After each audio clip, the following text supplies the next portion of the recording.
નમસ્કાર, આપ જોઈ રહ્યા છો લખત ન્યૂઝ અપડેટ ચેનલ। તમામ સમાચાર અને અપડેટ મેળવવા માટે ચેનલને સબસ્ક્રાઇબ કરો અને બેલ આઇકન પર ક્લિક કરો જેથી તમામ સમાચાર અને અપડેટ તમને મળી રહે।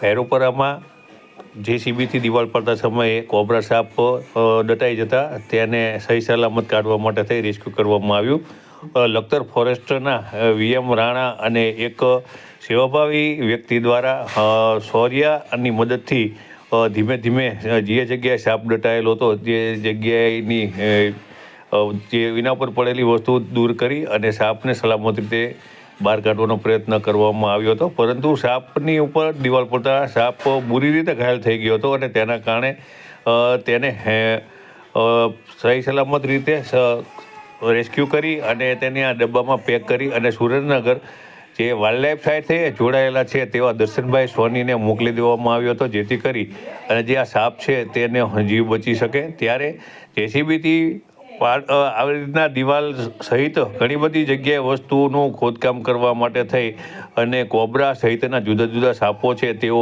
આનો ભોગ બનતા હોય છે અને તેના કારણે આવા જે કોબરા જેવા સાપના જીવ પણ જતા હોય છે। ત્યારે આજે એક આ કોબરા સાપનું સહી સલામત રીતે રેસ્ક્યુ કરી અને તેને ડબ્બામાં પૂરી અને મોકલવામાં આવ્યું।